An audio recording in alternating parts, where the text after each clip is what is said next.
Good evening, everyone. Thank you so much for being here this evening for the Board of Trustees regular meeting, February 16th, 2026. If someone's online, we greet you as well. And with that, of course, there's some delicious treats back there in honor of what we're celebrating. So please help yourself. Take as many as you like. Don't be afraid to get seconds, thirds, fourths, and fifths. Okay? All right. So with that, Ms. Duncan, will you call the roll? Terry Frazier. Here. Noel Garcia. Hope Lavelle. Present. Angela Matthews. Here. Robert Proctor. Here. Chatham Taylor. Present. LaShonda Thomas. Thank you. We have pledges of allegiance by Trustee Proctor, please.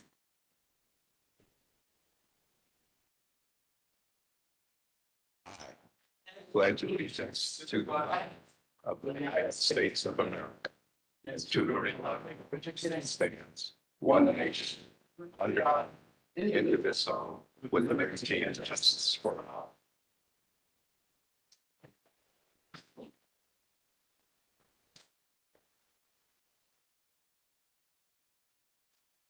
Next on the agenda is the land acknowledgement, and I will be reading that in the stead of Trustee Thomas.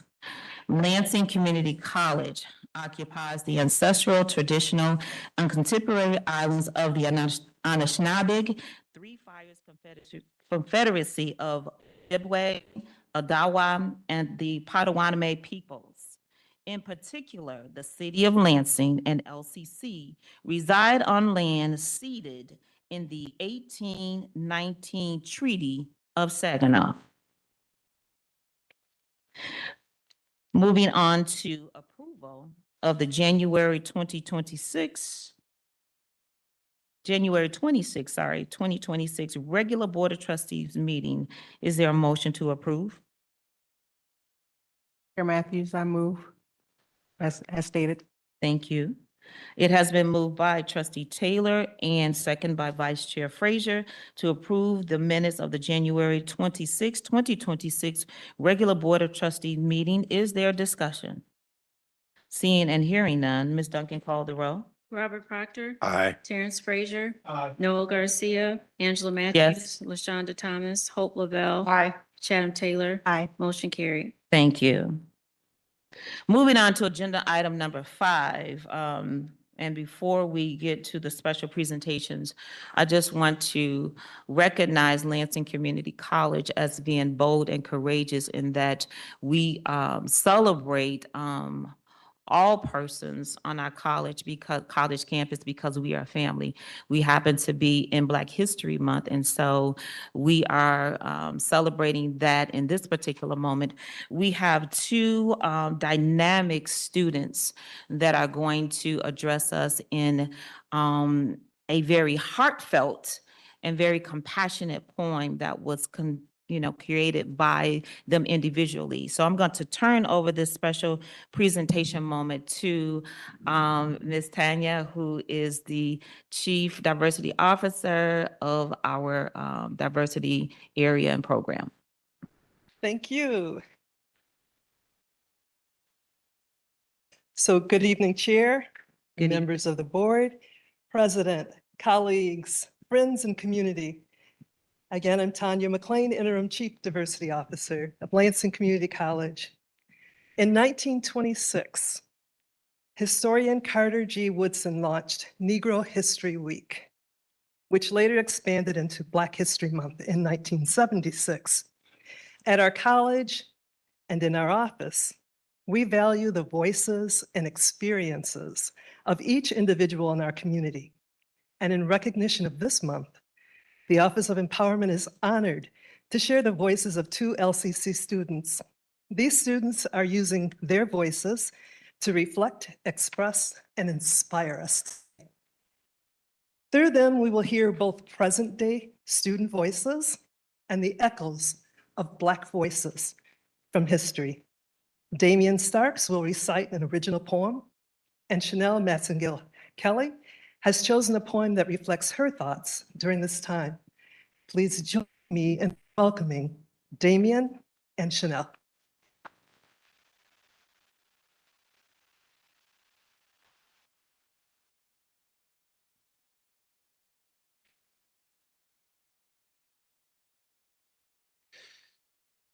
America loves everything about us.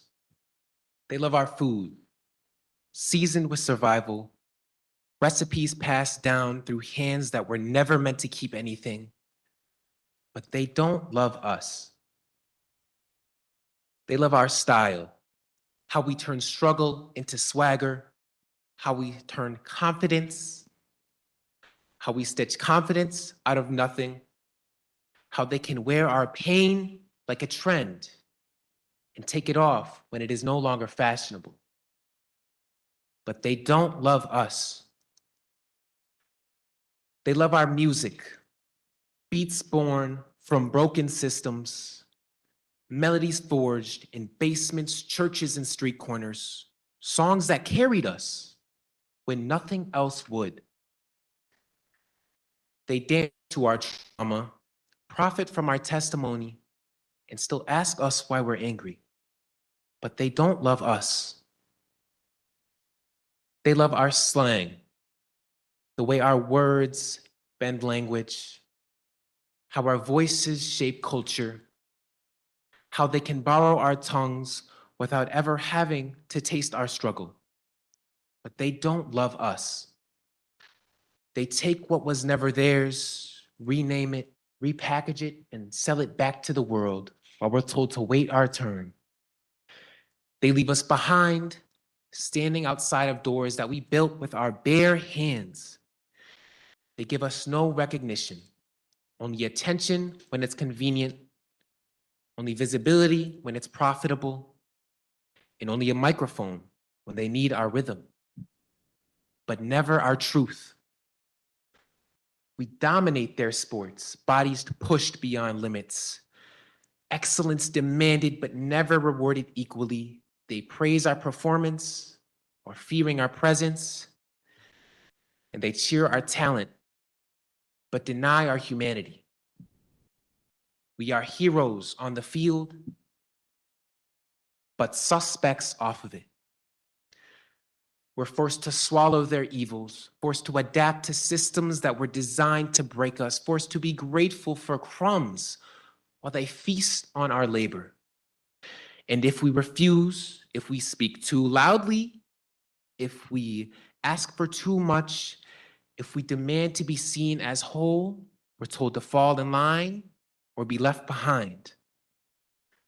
But we are still here, still creating, still shaping, still influencing a nation that refuses to love us how it loves what we have to give. And so I say, one day they will have to make a choice.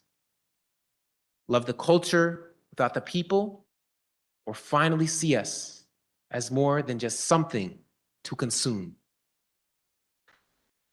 Now, this poem that I wrote is, an acknowledgement of Black History Month. And as it rolls around, it's very important that we keep in mind that people are not their culture. People are individuals. And we need to recognize that. And as I've been at LCC, I've been very grateful to have this opportunity to come here. And I felt so welcomed and so encouraged to be myself. And the Office of Empowerment is a pretty good place to do that. And I just want to say thank you for this opportunity.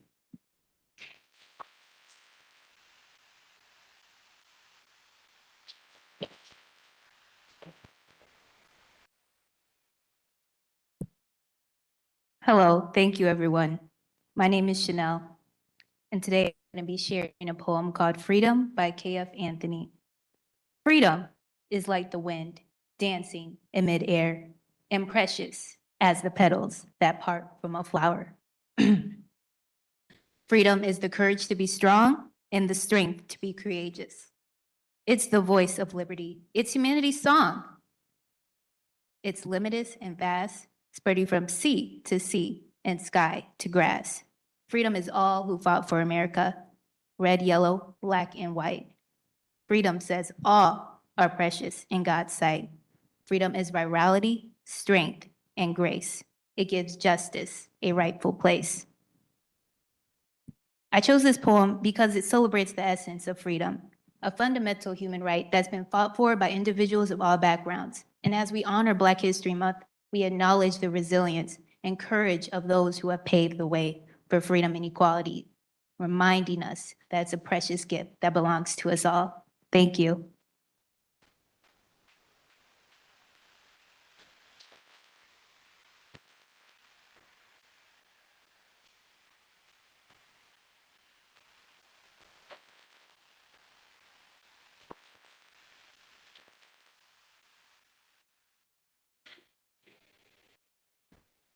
That was absolutely amazing. Thank you so much for being bold and courageous to lend your voice to this board and during this time. So I want to tell you a little bit about Damian Starks. Damian moved to Lansing from Buffalo, New York to pursue a career in veterinary medicine. He is majoring in zoology at LCC and plans to pursue a PhD at Michigan State University. He enjoys mixed martial arts and pondering on philosophical questions in his pursuit to gain a better understanding of the world. Well, let me tell you a little bit about Miss Chanel. Chanel is a driven human resources major, is committed to fostering growth and understanding in her community. With a passion for volunteering and giving back, she strives to uplift others and create lasting change.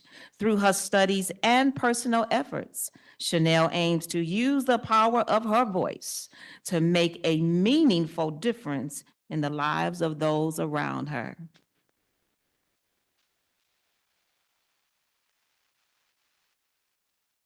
So thank you so much, Office of Empowerment. You are doing a wonderful and awesome work. And before you all scurry out, because you don't have to stay, but if you want to stay for the rest of the meeting, we'll be here till about 10 o'clock tonight. I'm just kidding.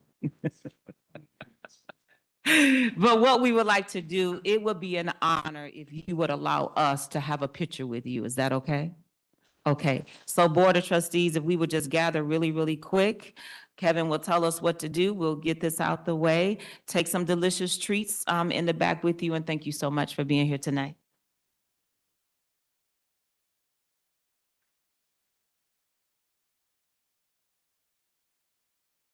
Join this picture. Yeah, yeah. Yeah. Okay.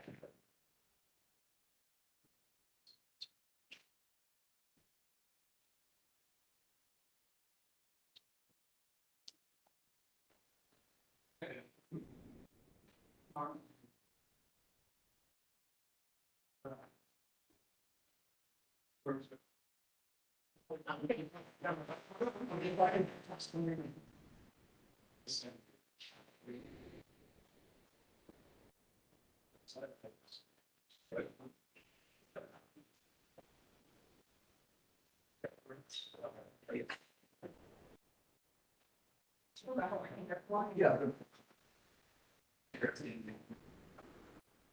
After we say we get it, but ours.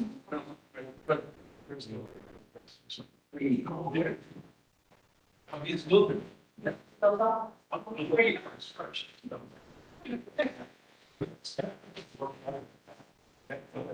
Which can go in terms of. All that is.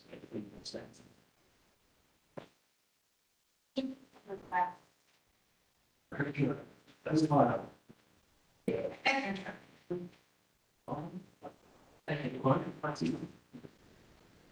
One. Sir. That's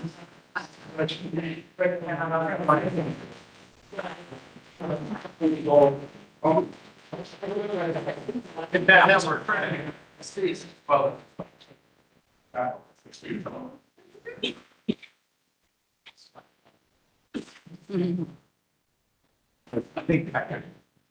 I have a question. I have chat on right now. Is there water?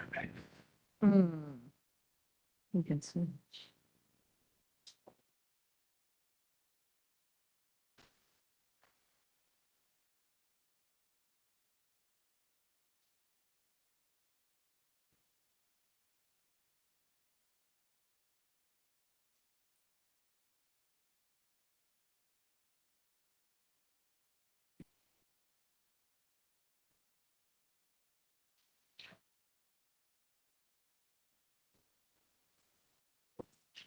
Would you like to announce that? Yeah. Okay. Yeah. An individual.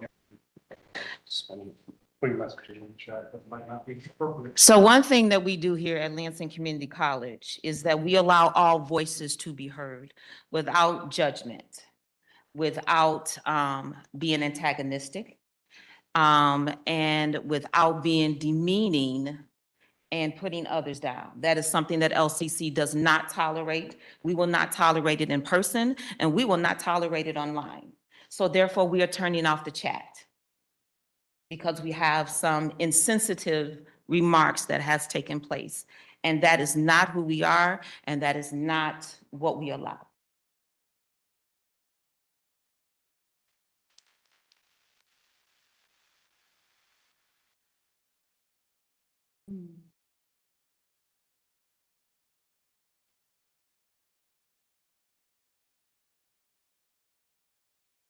All right, we are going to move on to additions and deletions to the agenda. And if my colleagues don't mind, I would like to move the board comments up after it's under the chair's report, but it's going to be number 2 after update on the ACCT National Legislative Summit. We're going to move board comments up under the chair's report. Is that okay with everyone? Okay, thank you. Appreciate it. Any other additions or deletions to the agenda that anyone has? Hearing none. Thank you so much. Moving on to limited public comment regarding agenda items. At this particular point, you have 3 minutes. Please, sir, please, ma'am. If someone signed up, Ms. Benita, in the house? No limited public comment regarding agenda items. Okay, Patrick? It's for public comment. Okay. All right, thank you so much. Moving on to the president's report, Dr. Robinson? Thank you, Chair Matthews. Good evening, trustees. Long time no see. It's been a while. The trustees and I and Lane Ingram traveled to NLS. The trustees, I think, will have something to say about that because it was an excellent visit. I have a very brief president's report because it's been a short interval since our last board meeting. I always like to highlight the written report. So a few things when you get a chance to look at it. On page 4, there's a great picture of Dr. Welch handing a big scholarship check to a student at the new student kickoff. We love to do that. We take turns because it's so much fun. Don does it, I do it, Dean Miller has done it. On page 8, there's an excellent recap of your board action on Chair Matthews' TGI regarding the food pantry and laptop lending program. There's some material in your agenda this evening about those items. On page 11, there's a great picture of Trustee Taylor at West Campus. She's wearing her Lake Trust hat because the SBDC had an event there. But that's on page 11. On page 15, we always like to highlight our social media metrics. And we got great traction on Facebook with our articulation agreement signing with Central Michigan University.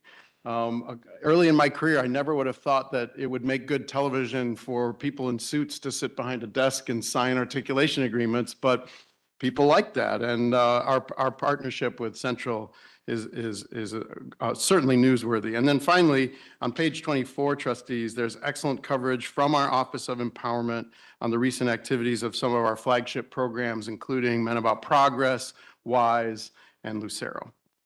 So with that, a couple brief items in my oral report, Chair Matthews. Could you go to the next slide? We have a special guest with us.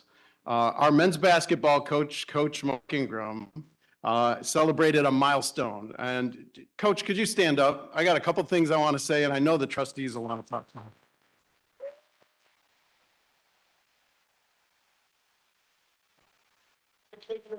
AD taking great pleasure in the coach getting dunked with water here. Coach hit a milestone on February 4th with his 700th win as our men's basketball coach. Beat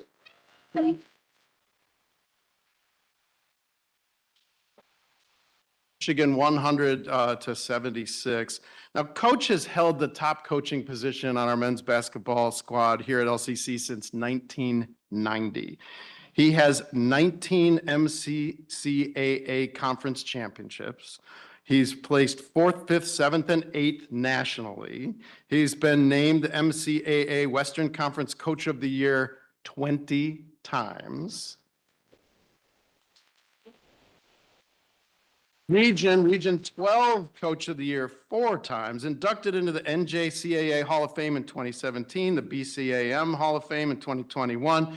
And I was really proud of this quote that I was able to put in the press release about Coach. Coach Ingram's 700th win is more than a number. It represents decades of leadership, integrity, and commitment to excellence. His influence extends far beyond the court, and we are very proud to celebrate this milestone with him. And I would invite trustees to share any other thoughts they have with Coach, but how about a big round of applause?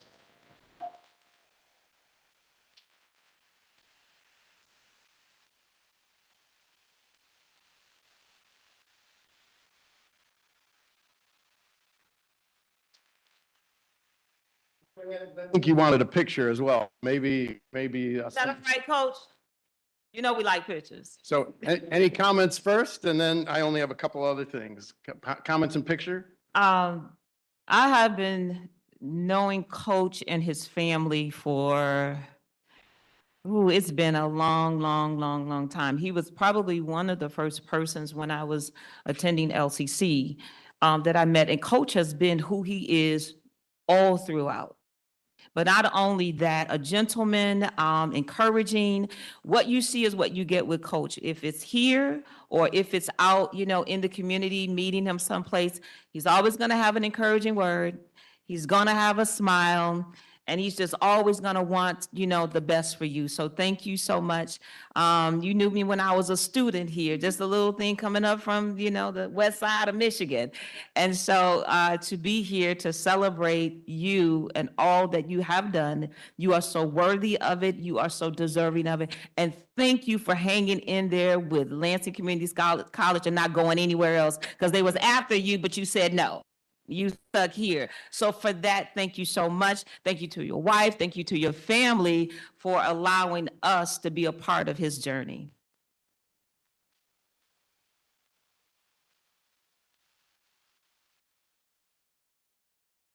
Let's get the picture done. Please picture time, Kevin.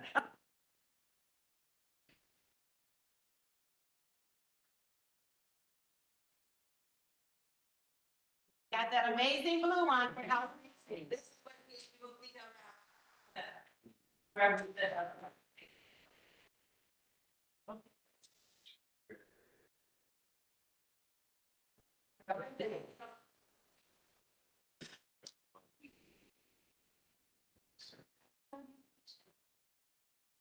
are you going? It's up to you.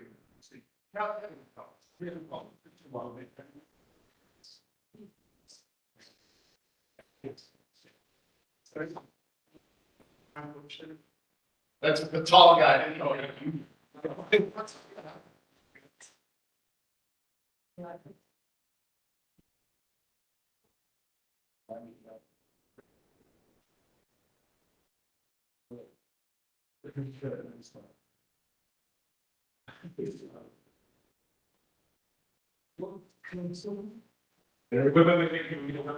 Ball, whatever.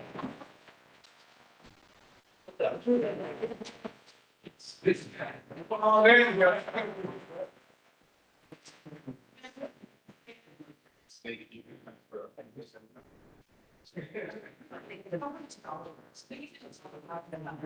Seriously.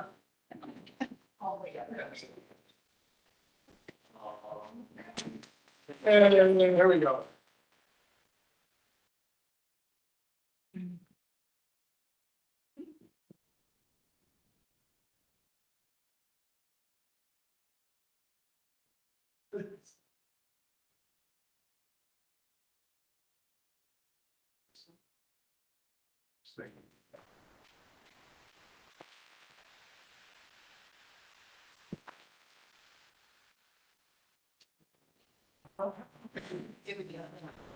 What?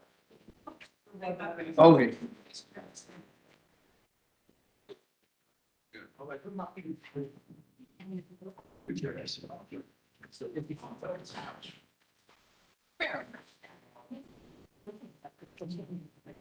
As you can see, we love celebrating. We love celebrating you for all the work you do. We absolutely love it. Thank you so much for allowing us to do that. I'm gonna keep saying about them treats back there because I see a whole lot of them left. So make sure that you take them. So we're gonna move on to, Actually, I have one more, that was in the middle of the, forgive me, Chair Matthews, two quick things. And they are very quick, actually. So the next slide, and I'm not going to steal any trustee thunder, but I did want to show this photo.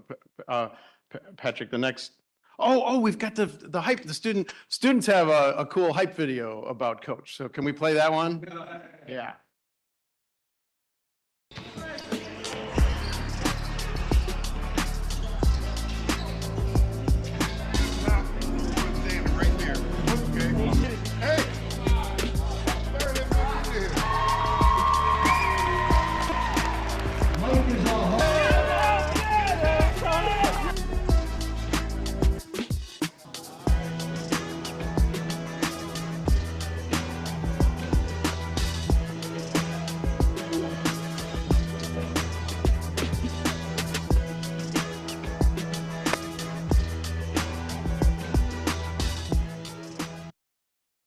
because every time we go to MSU, somebody always yelling, go blue, go green, go white, right? We always hear that, right? So this is what we say. Go blue, go white, go stars. That's right. I can catch on. You can use it. Thank you, Chairman, and thank you, Chair Matthews, for allowing us to honor Coach and his family. Thank you very much. Quickly, I'm not going to steal any trustees' thunder because I'm sure they all have a lot to say, but there are a couple things that I want to mention. I did mention that we just came back from the National Legislative Summit. It's a trip we take every year to advocate for all community colleges, but especially for LCC. And at LLS, they know we're coming at LCC because usually we have more trustees than other colleges. We're very, very active in ACCT. And these trustees were incredible advocates in the halls of Congress. We had very effective sessions at NLS, including talks from CNN's Manu Raju and the current Undersecretary of the Department of Education.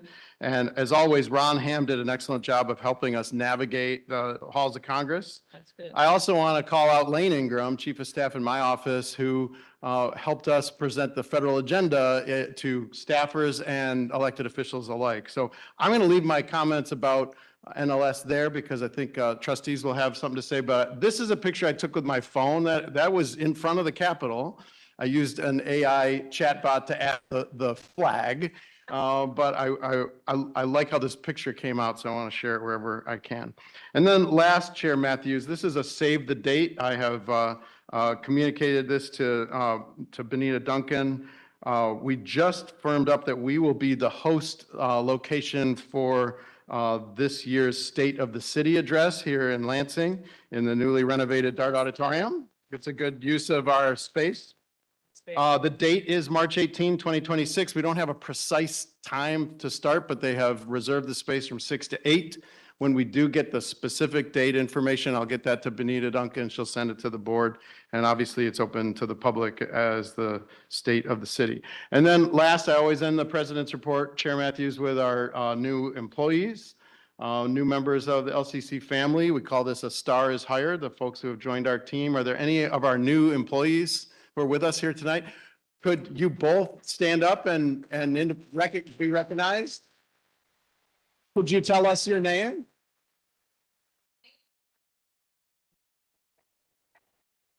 It's wonderful to meet you, Carmela, and Kelsey, welcome to LCC.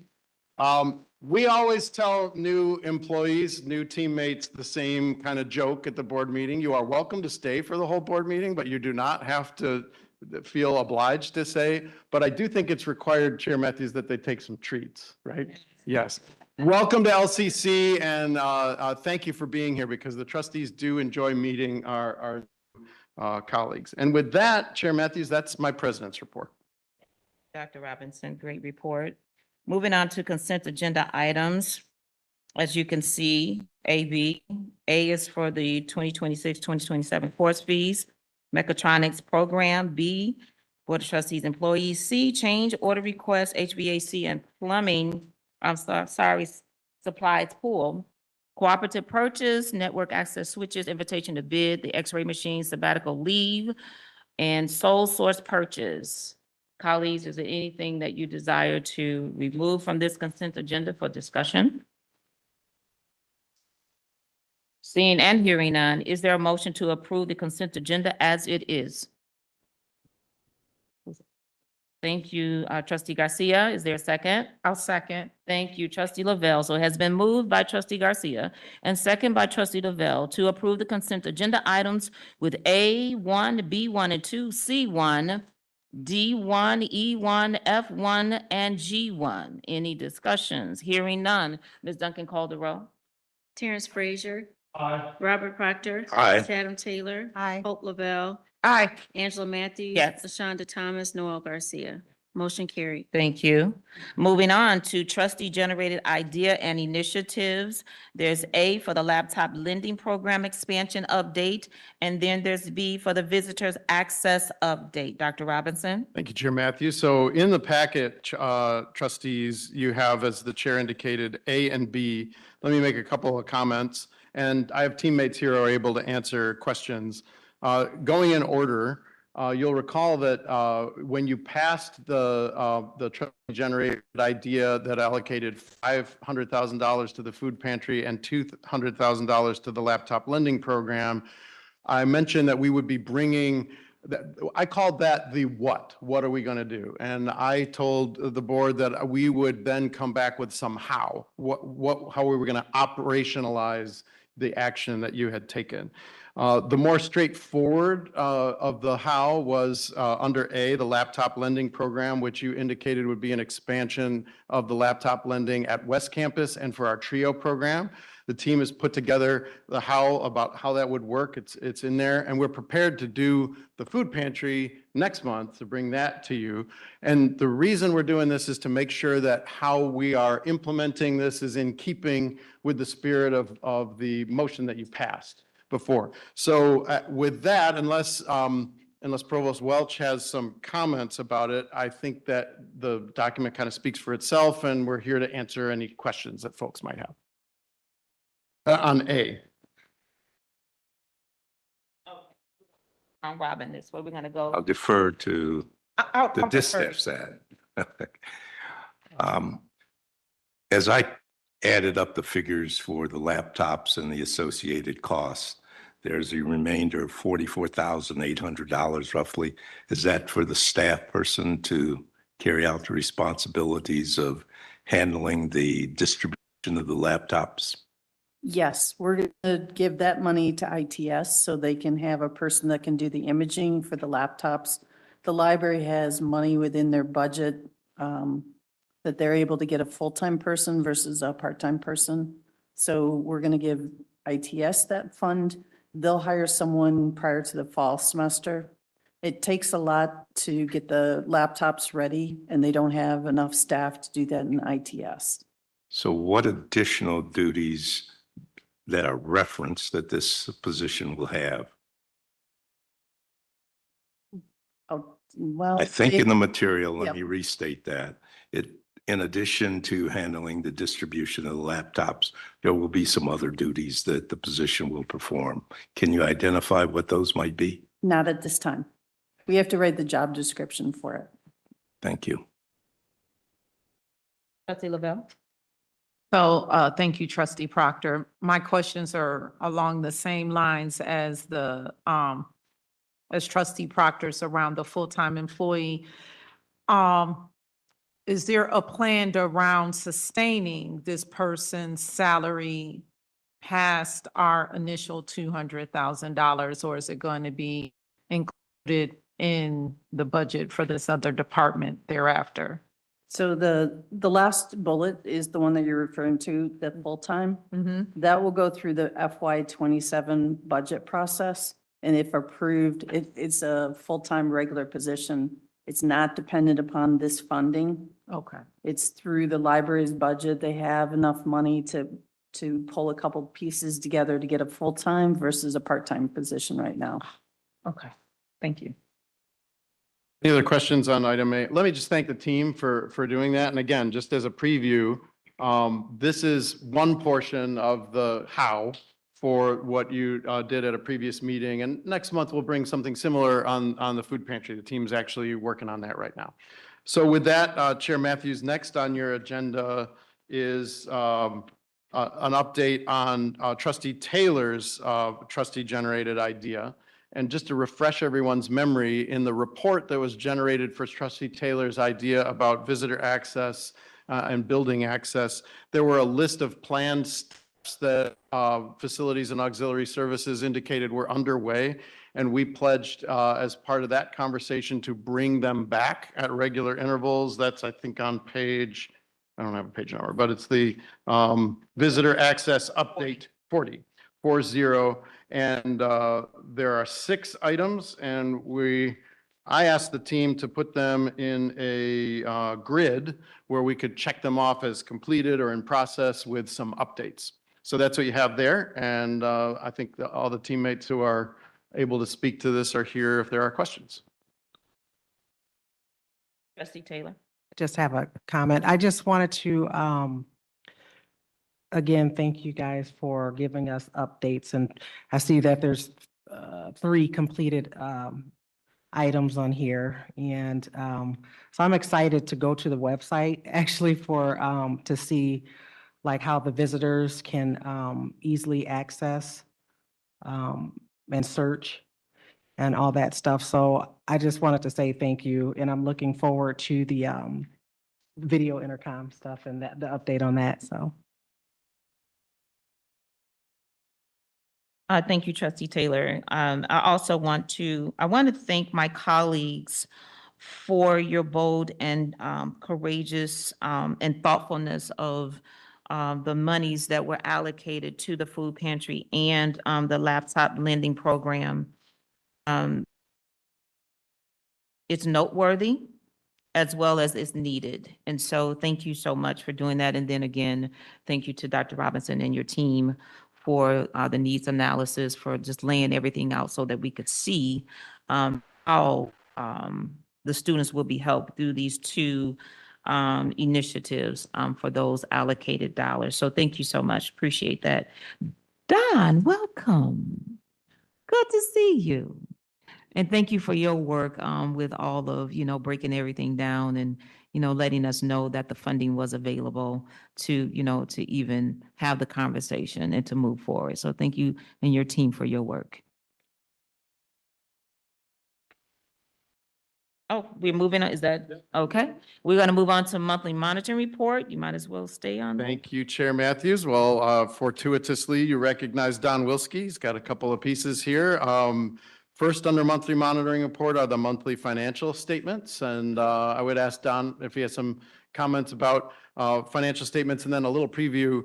Don will have some things to say about financial forecasts because there's been some movement down the street and we have, some things to talk about. But monthly financial statements, Don?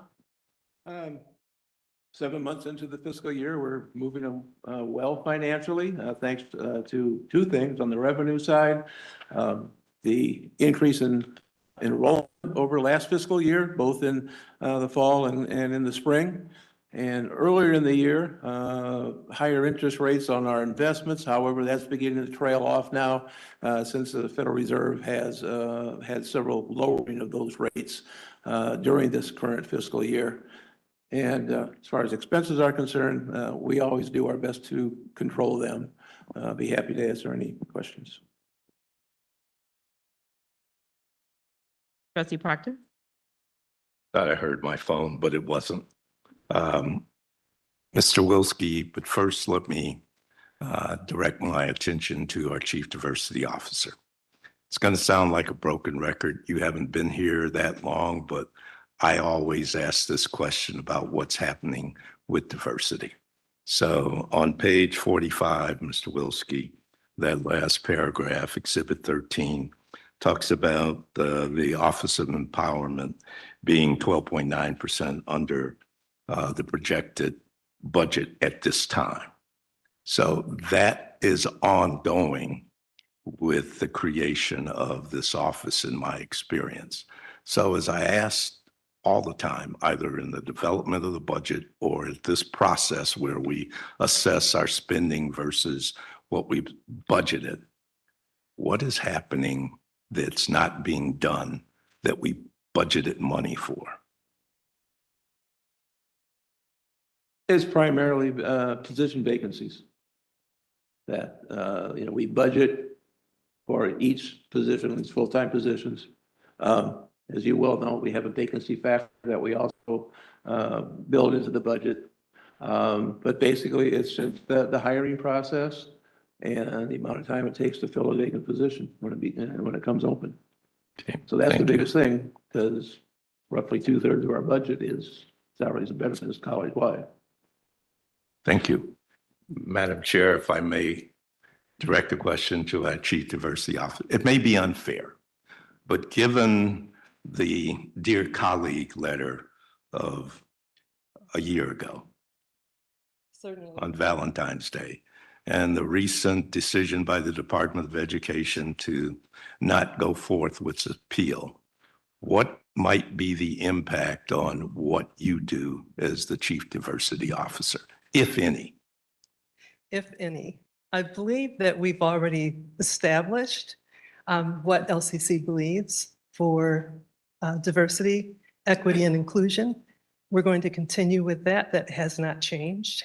Everyone is invited into the Office of Empowerment. Nothing is specific to any particular group other than to make sure that everybody has the opportunity to succeed. We want every student, I don't care who comes through that door, we want every student to succeed. And we do know that there are some students that need more help, and we're there for that. We want to make sure that we have opportunities for every student to get the help they need. Thank you. I'm encouraged. Yeah, and if I could, Chair Matthews, I would love to supplement and kind of underscore some of what Tanya McLean has shared in answer to Trustee Proctor's question. To your question, Trustee Proctor, we monitor very closely what's going on in the state and around the country on this topic.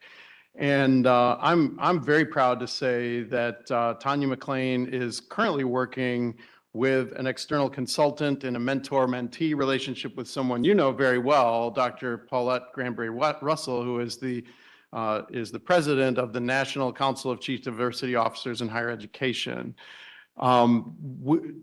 Director McLean, Dr. Granberry-Russell, and myself, we're in constant research mode about the very topic that you're asking. And I could not have given a better answer than Tanya McLean just gave. Our programs, our board ends, our strategic plan are great enumerations of our college's values. And not only do we feel that those are legal and important, but they also support the students who look to us to be here for them. And so I just want to, I thank you for the question. I thank you for an excellent answer, and just wanted to add that statewide and national framework, we're getting the smartest people, not just in the room, but in the country around this issue to make sure that we're doing the right thing. Thank you. Yes. I just wanted to ask a quick question. Where are we with the uncommitted commitments, the outstanding commitments for projects and things like, is it typical for them to take, this long for them to be committed? Referring to capital projects? Yes. Yeah, I mean, those are obviously big items, and it does take a certain amount of time to go all the way through the process, from having the project approved by the board, going through a design stage, bidding, construction. So they don't happen real quickly.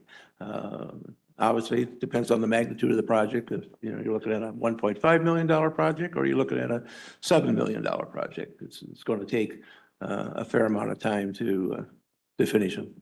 And you've got other factors that may come into play, like weather, labor issues, whatever it might be, delay in getting materials for the construction. So there's a lot of variables that can affect that timeline. In your opinion, we're on a good pace with all of these uncommitted projects, capital projects. Patience isn't one of my virtues, but yes, I think we're moving along pretty well. Yeah. Can we get an update on the cybersecurity center? I think we could. I would have to Dr.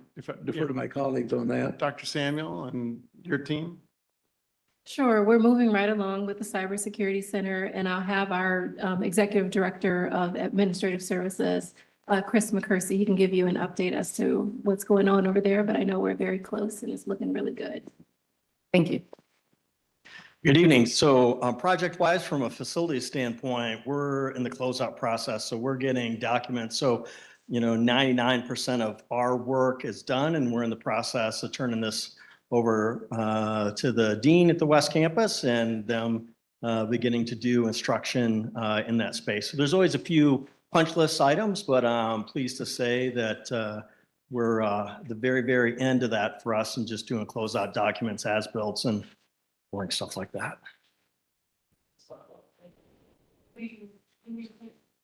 When do you think approximately? Do you have an estimated date of completion or? We've space for 2 instruction, Okay, so we're that far along. awesome. Well, congratulations. I'll put it on record. I want a tour.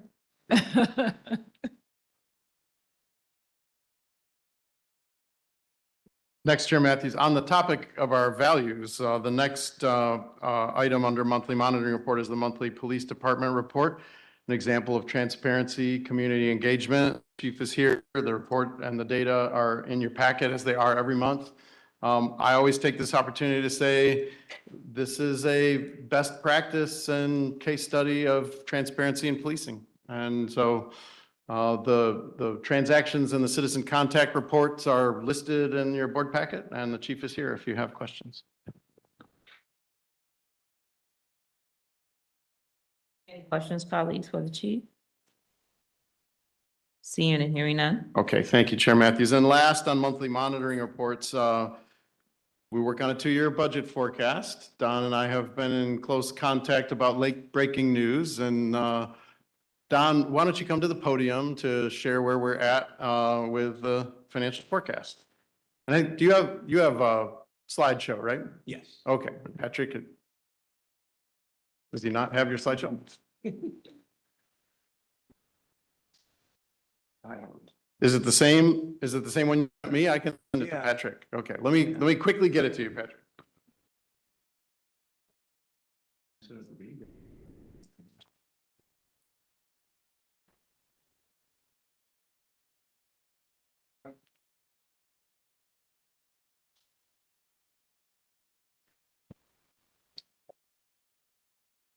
Should be hitting your out, Patrick.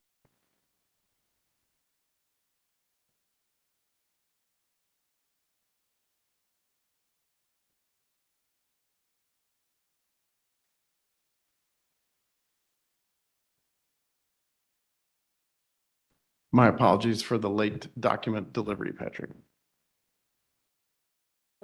Such a perfect time for people to just get a snack or something. There's a lot of food back there, including the coaches. They're healthy. Yes, they are.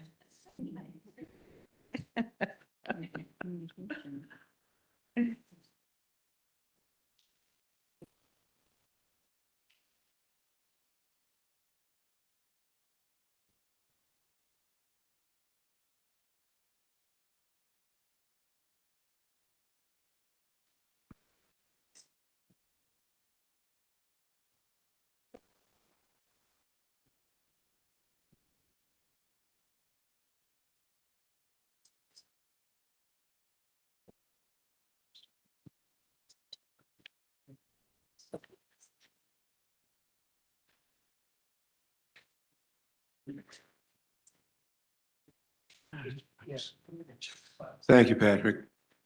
Good evening, Chair Matthews, trustees, Dr. Robinson. This is the time of the year and it's on the agenda as a monthly report. Thank God it's only once a year. I wouldn't have to do this every month.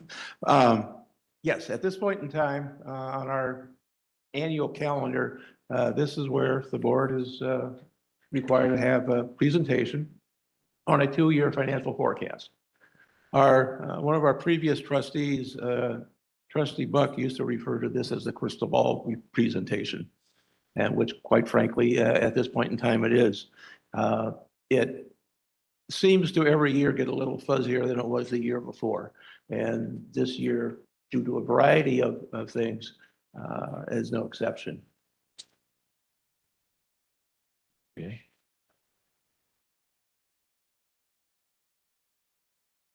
Okay. This is what Dr. Robinson refers to as our financial monopoly board. And there are several key points in this diagram for the Board of Trustees. Last month, you approved course fees for next academic year. Tonight, we're doing the 2-year forecast. Next month, we will be presenting our formal recommendation for any change in tuition rate for next year. We have scheduled a board workshop on the budget for Wednesday, May 27th. And at the third Monday of June, we will present the board with the budget for its adoption.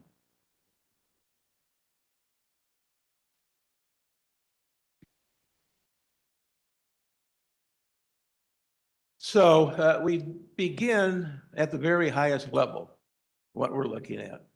Total forecasted revenues, total forecasted expenses and transfers, and what the bottom line looks like. We always come at this point in time to the board with a balanced forecast. Going into 2028, that becomes a little more difficult. And so at this point in time, we're showing roughly a $1.3 million deficit. But to put that in perspective, that's 0.8%. So it's not, in relative terms, it's not that large. As we get into some more of the detail, it's been difficult because of timing. Last year at this point in time, the governor made her budget recommendations on the 5th of February, and our meeting was the 17th. This year, she made it last Wednesday, and the meeting's tonight. And so it was a little bit of a crunch time when we finally got at least our initial information as far as what the state is looking like. Now, of course, it's got to go through the long legislative process. You don't have one party in control of all 3 branches. And the state doesn't have to have a budget until September 30th. We don't have that luxury. We have to have one by June 30th. So in all probability, we will not have a final budget in time for us, which was the case last year. If you recall, the state went through kind of sort of a shutdown. Didn't last very long, but we were, in that particular situation about just having to wait for the state to do something. When the dust settled, we were about $300,000 budgeted higher than what we actually got from the state. But again, that's in $146 million budget. So again, relatively speaking, it's not a large amount. Next, Patrick. Honestly, we go through a lot of assumptions on what's going to happen with revenues, and there's a variety of those. Just started speaking about state appropriations, and I said the governor made her recommendations last Wednesday. And when I saw them, I was a little disappointed, to say the least. But the more and more I listened to the entire presentation from the governor, it shed a lot of light on what's going on.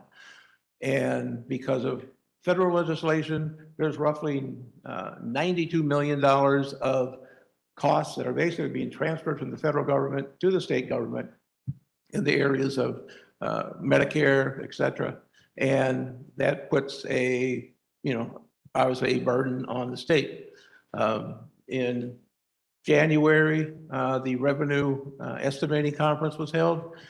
There was a slight improvement in what they were expecting for the school aid fund, which is where all the community college funding comes from. It wasn't significant, but at least was on the plus side. And so there's 4 components of the appropriation. One is the operating appropriation. That's the big one. And that's what the governor presents. There are 3 others where we never know exactly what we're going to get until we get it.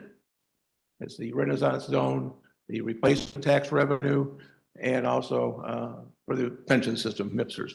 And so that we have to budget based upon trend and any other information that we're able to gather. As far as property taxes are concerned, we are projecting growth. However, we have seen some increase in uncollectible taxes. And so that's why that percentage of 0.8% is lower than we would like it. But at this point in time, we want to be conservative on that. We're estimating enrollments for next year where we think we're going to end up this year. And we never want to project an increase in the budget, because if it doesn't happen, we've got a problem on the other side of the budget on the expenses. And so we don't want to do that. And on the other hand, budgeting for a decline is almost a self-fulfilling prophecy. So the safest thing for us to do is to say flat. We could be, could be better, could be worse. After the budget's adopted, we have to adjust, and we do that. Course fees have increased about 6%. That's what the board approved last month at the meeting. Then this is our first peek to the board as to what we're recommending right now as terms of an increase in district tuition rate. Currently, we're at $120. We would be going to 122. That's a 1 2/3% increase. Currently, we are 6th lowest of the 28 community colleges. And maybe, depending upon what the rest of them do, we may be 5th lowest next year. We don't know yet. But one of the things right now, because of the enrollment increase, your expenses don't go up proportionately, because now we've got more enrollment to cover fixed costs. And so it allows us to have an increase that we feel is justified, but also is, I think, definitely consistent with the board's historical perspective of being affordable. And so that's why we're at this point in time, a $2 increase. Chair Matthews, if I could ask Don, if you could add just a little more detail about this phase of that monopoly board. This is that time particularly for the new trustees, because we've done tuition freezes in the past. Yeah. So it might be the first time that some trustees have thought about this. We come with a dollar amount, and if you could speak to the kinds of dollar amounts we've come to before, why we don't use a percentage, and this pattern that we have of a freeze and an increase. If you could just give some more information for the historical benefit of trustees who are newer. Sure. I mean, over time, in the last few fiscal years, we've either had a $2 or a $3 increase being recommended to the board. If we go back, I can't remember exactly how many years, we actually had one year where we had an $11 increase, but there was something that was very specifically tied to that. That was the creation of the academic success coaches. That was going to cost a fair amount of money, and the decision was made that it was worth the investment. So roughly 7 of that 11 was due to that. And so we know we were increasing those costs, but we felt that investment was good, especially in terms of what it would do for our students. But for the most part, we've been at $2 or $3. And of course, our in-state and out-of-state rates increase proportionately since we index those rates so that in-state is twice in district and out-of-state is 3 times. And it makes it a little easier to budget that way when it's linear.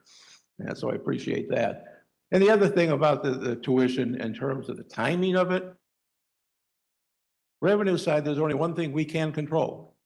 That's how much students pay. We can't control the state. We can't control property taxes. We can't control enrollment. We try to do everything we can to increase enrollment or at least maintain enrollment.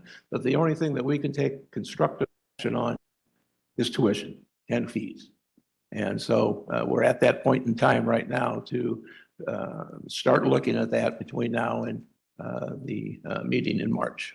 Because board policy requires it to be adopted by the end of March unless the board would choose to suspend policy. And if I could, Chair Matthews, that's an excellent historical perspective, particularly for the newer trustees. The only two things I would add is kind of a capstone comment is that there are other two factors that are out here as part of this environmental question about tuition. One is there is a statutory cap, and we have historically in my time in studying before, really stay very far away from what we are allowed to. Every year, the legislation says how much we can increase tuition, and we're always very, very far away from that. That's thing number one. Thing number two is we build this budget with our ranking in affordability in mind. It's something that's it's been historically important to this board. It's important to us to be very affordable. And again, as Don said, it will depend on what the other colleges do with their tuition rates. But if we're forecasting their movement and ours in a potential adoption of a $2 increase going forward, when we get there, we may even increase our affordability ranking. We always like to be in that top quartile of affordability. Correct, correct. While we're talking about the in-state tuition increase, I thought I heard you say something about following some form of a pattern where maybe 1 year you increase and the next year you freeze. I don't know if I heard or understood that correctly, but I just was wondering then about the zero in fiscal year 2028. Frankly, we don't want to get out ahead of the board. That's why it's zero. We don't want to go out and say, okay, that far down the road, we're going to say $5, we're going to say $3. That's frankly not productive. And so we always show that second year as a zero because it's just way too soon. You know, if we could afford zero, we would recommend it, but we have had that in several years, most recently, when we've been able to do that. And that obviously, is good for our students. The policy requires the March 31st deadline because students start registering for fall in April. If we go back some years, and Trustee Proctor will remember this, the board approved tuition in the budget at the same time in June. So when students started registering in April, there were rates, and then they had this little asterisk, subject to board of change. And that's not truth in advertising. So we worked with the audit committee and the chair at that time. We tried it for 1 year without it being required.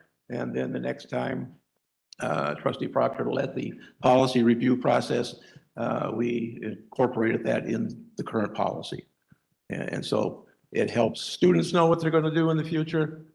And selfishly, at least one thing I know as we're going through the budget, because that's the only thing we control, as I said. So right now, in total, we're looking at about a 2 point. Oh, I'm sorry, Trustee Matthews. Oh. Trustee Proctor. Thank you, Madam Chair.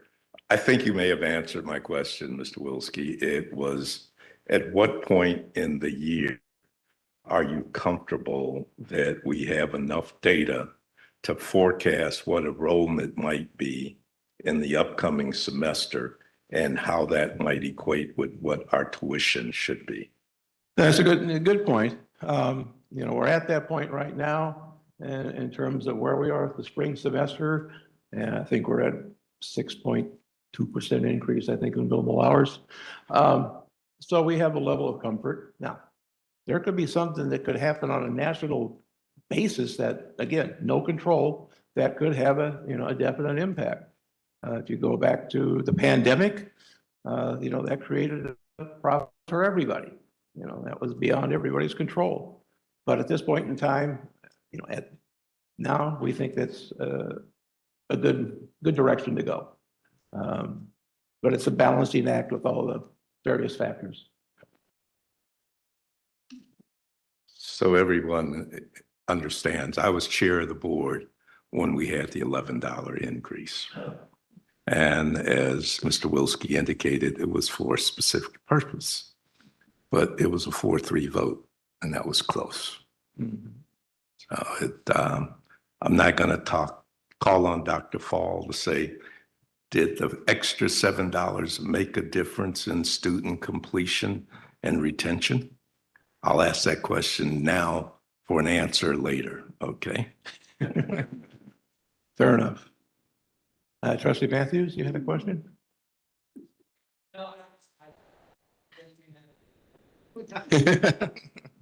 Okay. So the result of all those assumptions, state appropriation right now, $40.3 million, property taxes, round numbers, $60 million, tuition and fees, about 44, and other revenues, about 5.5. If you look at proportionately, states about 27%. Property taxes are 40%. And tuition and fees is just short of 30. So those are our three big revenue sources. The $5.5 million there, two big components of that. One is our investment income, and we are seeing that it's going to decline. And again, that's something we don't want to overestimate. And also due to the work of Tony Glasgow, our K-12 program also gets reported in this other category. So those are the two big pieces of that $5.5 million. And then you can see the 28 figures. Again, even getting out that far is a lot of very general assumptions based upon what we're hearing. Next. Then when we look on the expense side, again, very high level information. We're looking at salaries and benefits of an increase of about 3.3%. This is based upon all of our current collective bargaining agreements, in particular estimates of the requirement for adjunct faculty at the level of enrollment that we're looking at, and also compensation for non-bargaining employees. On the benefit side, we have to kind of estimate what the hard cap is going to increase.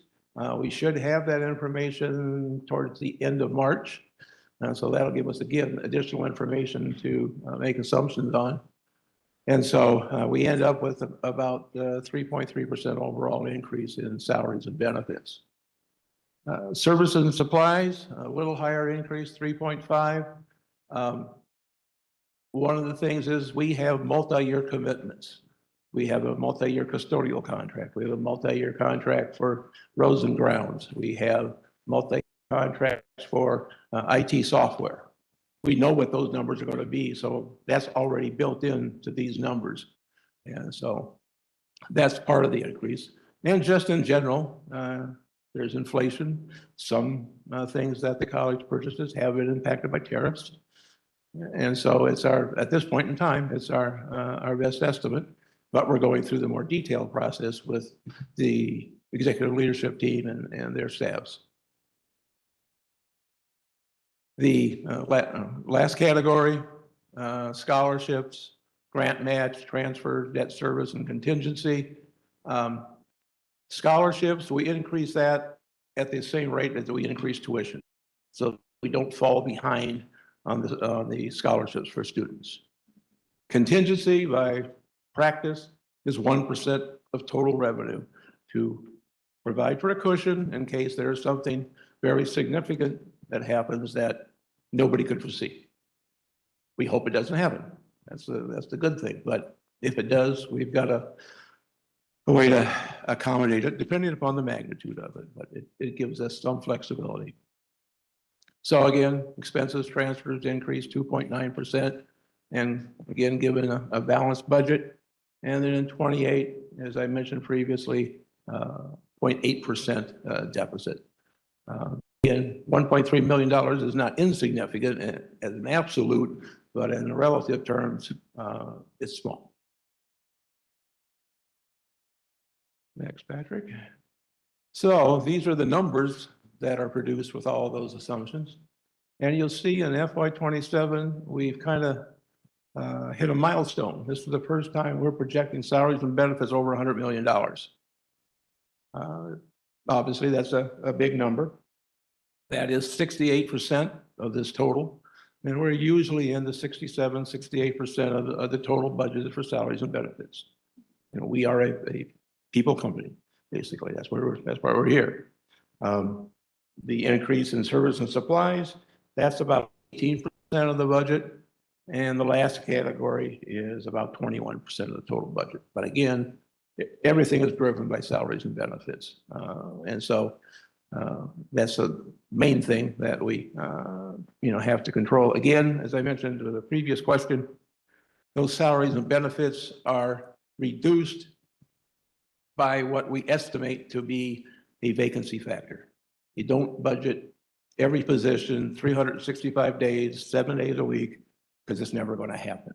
So we reduce the budget for salaries and benefits to not basically over budget for those kind of things. Right now, it's about 8%. So those numbers have been reduced to those numbers by about 8%. We'll continue to analyze that as we get closer in these next 4 months. We're basically 4 months away from coming to the board and requesting adoption. So those are, at this point in time, our best estimates of where we think things are going, and in particular for fiscal year '27. A lot can happen between now and the workshop at the end of May and the board meeting the third Monday of May, of June. Traditionally, we don't get property tax information until plus or minus a few days from Memorial Day. And we have, whenever possible, when we get that information, if we can, we make some fine tuning to the budget, either positively or negatively. But we have a relatively short period of time to do that. So there's always the possibility that what the board sees at the workshop will not be exactly the same when we come about 3 weeks later with the formal budget.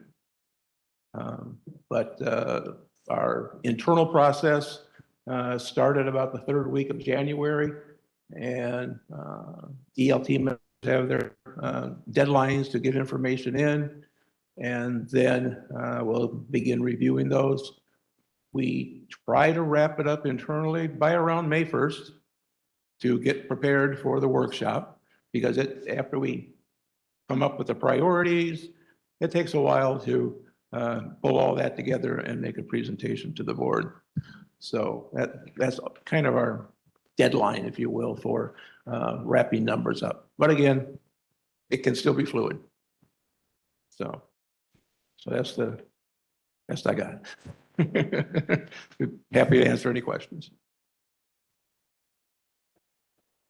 Thank you so much, Don. I appreciate you going through your assumptions in this presentation with me. I find it very helpful as I get more familiar and comfortable with the budget process here. Given that we are going through this growth trajectory with enrollment, I'm just wondering, have you kind of ran any of those assumptions or analysis and even looked at, like, if we do stay on a steady kind of growth projection, how that will impact our salaries and wages? Well, I mean, again, in terms of staffing, as we increase enrollment, the first thing that changes is adjunct faculty salaries, because we'll have more sections, we'll have adjunct faculty to cover them. Full-time faculty always have a full load. Okay. And so that's our biggest variable as enrollment grows, is adjunct faculty. And Provost has the task of finding qualified adjuncts to teach those additional sections, which at times can be a little more difficult in certain disciplines. But that's the biggest thing that will impact on the growth in enrollment. And of course, there are certain areas where there's consumable supplies, going to need more supplies for welding. You're going to need more supplies for the chemistry or the biology lab, those kind of things. But again, it's basically all about salaries and benefits where the growth is gonna come based upon enrollment. If I could just thank Don for putting the. Thank you. And just remind you, going back to the Monopoly Board, this is just one of the squares along the board. We'll be moving our game piece around. And I just also want to thank Don for updating some of the assumptions on the late breaking news of the governor's recommendation. And there's probably more changes in the future that we'll be going through. So thank you. So that concludes the monitoring reports, Chair Matthews. Thank you, Don. Good to have you back. Good to see you. Moving on to policy development, board bylaw review, Trustee Proctor and Trustee Taylor. I'm going to defer, Madam Chair, to my colleague on the policy committee, Trustee Taylor. Thank you, Chairman. First, let me acknowledge that the reports, you see the cover sheets, that's the term I was looking for, were prepared by our executive assistant, who's done an excellent job, as she always does. Yes, so I second what Dr. Proctor stated. Ms. Duncan truly did phenomenal with our cover sheet, and she made it easy for us. And so you guys will see multiple cover sheets coming up in the next several months. But I just want to take the time kind of to let you know, so the policy committee consists of Chair Proctor for the policy committee, myself and Ms. Duncan. I've been on the policy committee since last February, and I've enjoyed every minute of it. We meet all the time, but it's very beneficial. When we meet once a week, we're meeting for typically a couple of hours, but we're combing through every single policy. We're dotting i's, we're crossing t's, we're making sure we're looking at all the legislative stuff, making sure that we are in alignment with what we're supposed to be in alignment with. We have great conversations. We literally look at all areas, the pros and the cons. Sometimes we agree, sometimes we don't, but bottom line, we get to the end result. And so we also think of different scenarios too, that could possibly come up. And so with that, we brought before my fellow colleagues Board Bylaw 1.0 and then also 1.1 for membership. So and hopefully you guys had a chance to look at this. This is a first read, so we'll be coming back next month to make a motion on it. So, but with the first one, the Board Bylaw 1.0, we literally just added a number at the end of it, so a 0. And so what that does, it allows us to kind of, what we could do is put different, if we wanted to add something, it would be easier to add. So it could be 1.015, 1.016, and so forth. And so we felt like that would be easier for us to kind of continue if we needed to add something with that one. Also, Board Bylaw 1.1, the membership, we revised that, and you will see if you keep scrolling in red, those are the updates, so to say. So for instance, 1.1.50, oath of office, acceptance and filing of board members. You'll see all of that is red. We changed almost most of that paragraph. So just to give an example, I won't go through the whole thing. So this is just, we'll be doing this again. We'll be bringing these policies, the bylaws first, and then our policies forward once a month. We'll have about 2 or 3 of them with a cover letter to kind of lay it out. And then we will do it as a first read, and then we'll bring it back to the board for a motion to approve the following month. Any questions, colleagues, for Trustee Proctor and or Trustee Taylor? Again, this is first read, as was stated. It will come back to the board next month for a vote. So please govern yourselves accordingly. Madam Chair, if I might add, I got elected in 2003. The language requiring the election was much different than it is now. That's much of the red typos in his, reflecting what changes have occurred in the election laws that we're now complying with. So we haven't done anything significantly different. Everyone's good with that? Okay. All right, thank you so much to both of you. Moving along to linkage planning implementation, the chair's report with an update on the ACCT NLS Summit. NLS was very powerful and impactful. And as Dr. Johnson stated earlier, LCC's name is well respected in that space and in that area. We are leading in a plethora of ways and areas, and so we are nationally recognized for what we do.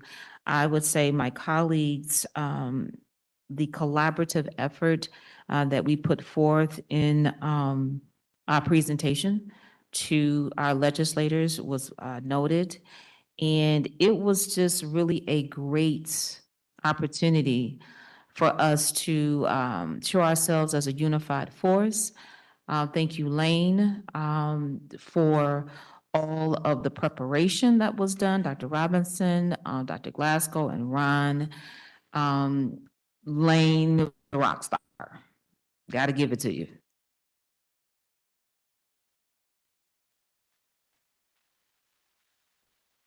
Confident, poised, delivered the information, made us look real good. Thank you, Dr. Glasgow, for transferring your knowledge. Probably Lane picked your brain a lot, as well as Ron. And so it was totally different. Last year when we went, the atmosphere was very toxic. People just didn't know what was going on. It was bad. So this year, it was more confidence, more control. Community colleges are recognized. They're beginning to recognize that we are the economic engine that's going to hold up the workforce. We're going to get people in school, knowledgeable of what they need to do for the companies in the areas that are being served. We are it. This is our time to shine in every area. And as I stated at the NLS, we are fourth in the nation for workforce development. Fourth. We beat out California, we beat out Texas, we beat out Arizona, and there's another one I can't name. That is huge. And the governor sent that information out a few months ago from Site Selection Magazine. You can go and look it up. They're reputable in this kind of reporting. So we're not slackers or slacking, and LCC is right in there as that engine that's helping to propel the workforce with our academic programs, certifications, and what we do. So you need to give yourselves a hand because you're doing it. You should be proud of yourselves. Also in NLS, there was 1,300, could have been more in attendance from trustees across this nation. 1,300, that's a lot. As well as I attended my first meeting for Impact and Success on that committee, and we broke into groups because trying to figure out, okay, the name has been changed, so now what do we do? What's really going to happen with this particular committee? So I was on the communications committee of all things. And so we came up with some great ideas as to how to communicate that community colleges, like I said, are the workforce engines that's needed in workforce development throughout the nation. Then also there was a change in the guard regarding the African American caucus of ACCT. I was able to, with the blessings of my colleagues, to hold the position for 4 years. And so we did elect new leadership, and they are going to do phenomenal work.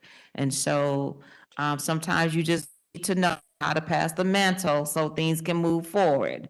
And so I believe in these colleagues that are going to do great work. And so I will be transitioning with them for the next 30 days. And then they'll take flight and just go.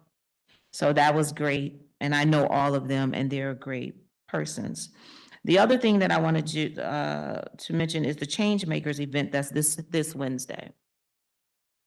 I cannot even, the words just, I don't even have any words really for what's going to take place on Wednesday.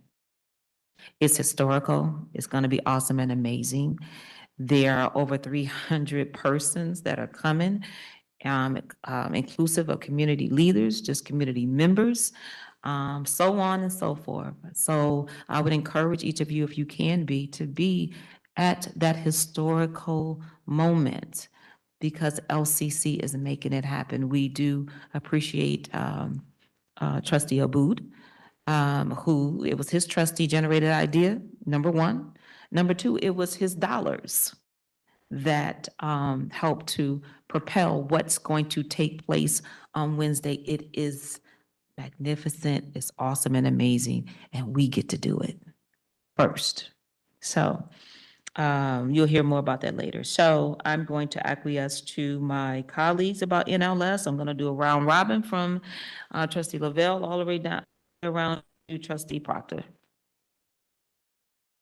Thank you, Chair Matthews. I will just echo to say that recognize that your trustees are leading not just here in Lansing, but I'm happy to say that we are also leading at the national level. So with this upcoming year, both myself as well as Trustee Thomas were elected to be on ACCT committees. Trustee Thomas is on the Communications Committee, and I was selected to be on the Nominating and, on the Bylaws and Governance Committee.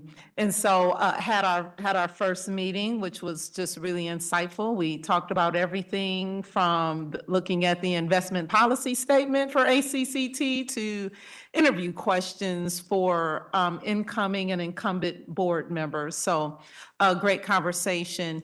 Then I would also echo to say that was able to sit in on a conversation with Congressman Tim Walberg, who is I won't say last year, he was the chair, and he's currently still the chair of the Workforce and Education Committee. So we have a congressman from Michigan who is chair of Education and Workforce. And what I am happy to say is that there was a very positive tone that came out of the meeting with him this last week. And so that was just a very pleasant experience.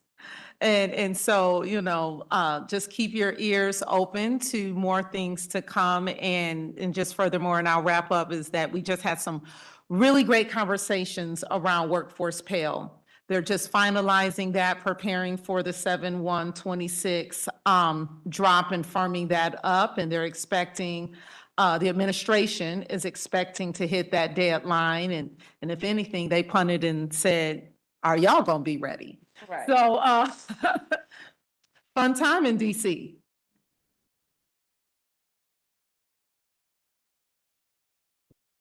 I'll just, as you can tell from the picture, I wasn't able to attend this year because of a work-related scheduling issue that I came up with, or that came up last minute. But I didn't have to worry. I knew that this board would represent, and they did. They always do. I'm just glad to be part of this wonderful board, and I look forward to next year's event. Thank you. The conference was really good. The thing that got me the most was the workforce Pell. Trustee Lavelle talked about it, gave a lot of promise of what we do and how we're going to be able to support students. and whatever adventures they need, and looking broadly at what education really means. So as long as we keep our eye on the ball, that we're focusing on that, and they come up with, they gave them money, but how are they going to spend the money, and what is that going to look like? So we're just going to keep an eye on that piece. So that was very enlightening for me, and all the other dittos I'm sure my other trustees will comment on later.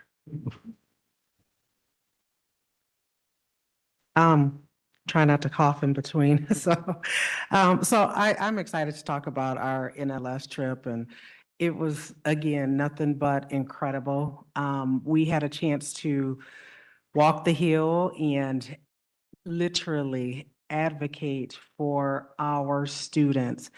And I had a chance to tell one of my personal stories when it comes to the Pell Grant and the Workforce Pell. And it was huge. It felt good. I believe that my voice was heard. I believe that all of our voices was heard.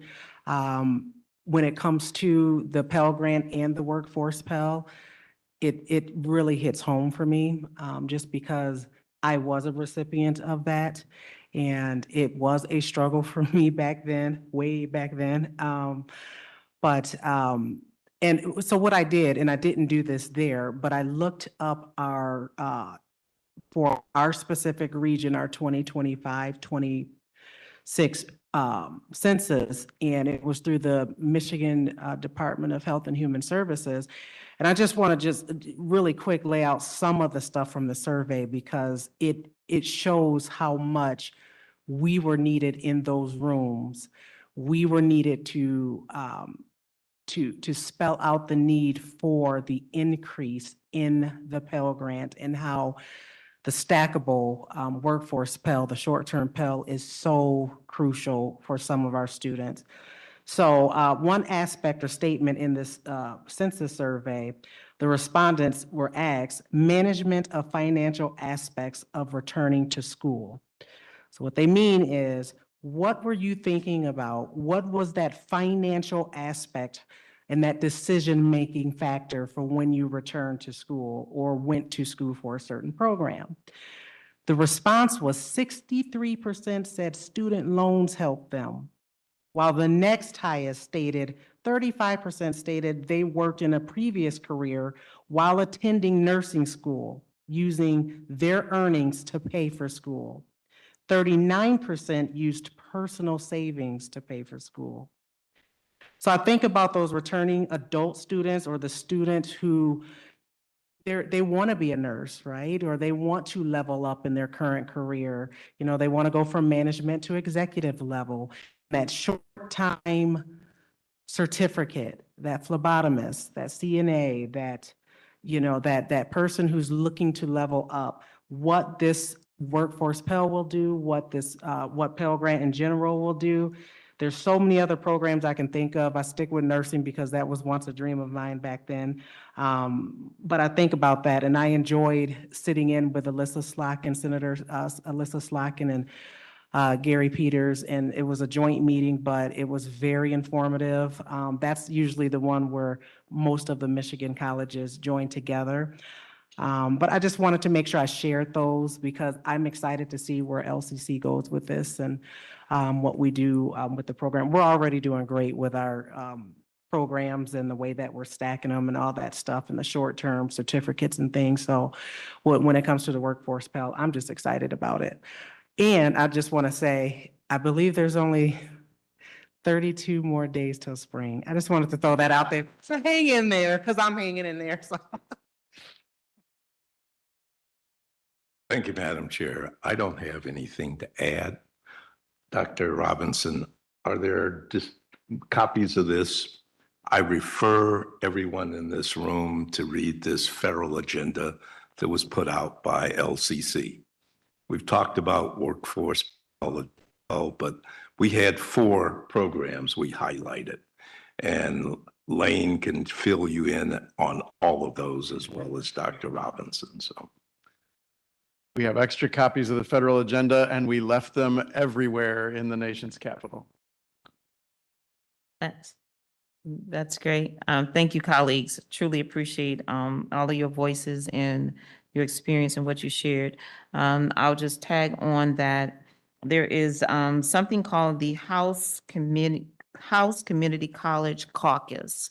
That is that is being chaired by a Republican and a Democrat. And this was set up so that, you know, they could really know the mission and the vision of the community colleges.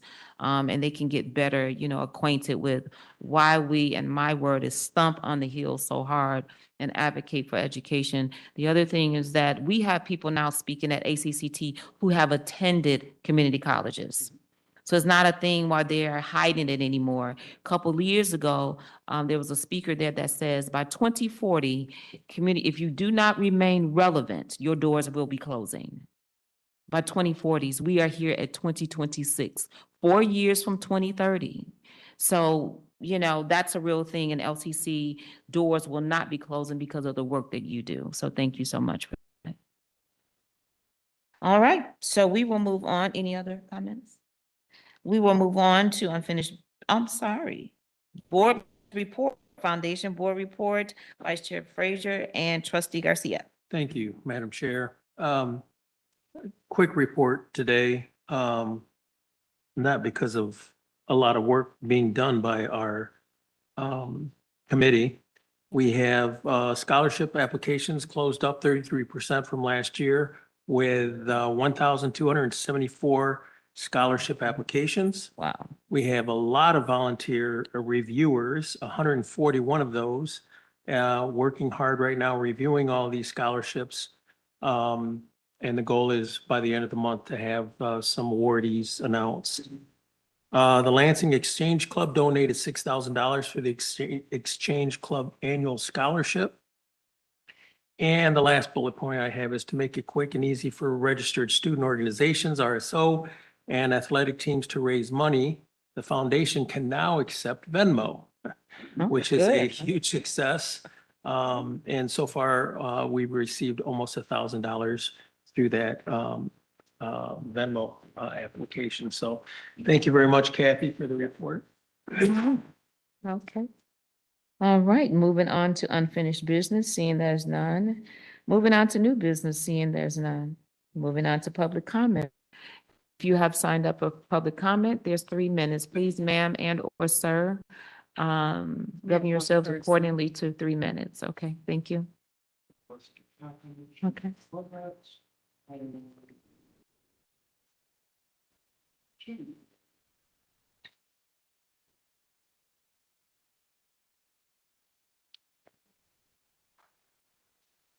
Good evening, Madam Chairperson, trustees, and Dr. Robinson, colleagues, and community members.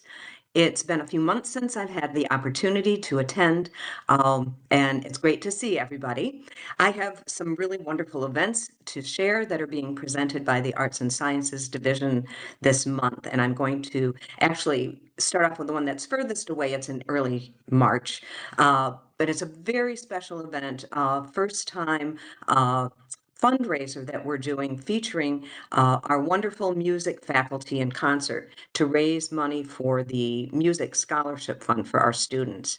So the evening in the Michigan Room on Friday, March 6th, will begin with a dessert reception, and that will be followed by a concert featuring jazz and classical music, and our faculty performing on flute, piano, drums, saxophone, cello, and guitar. So I hope that's something that you may be able to join us for. I will also mention that I will send to Benita Duncan a list of all these events so that you have the times and details on them. This week, there are multiple events going on.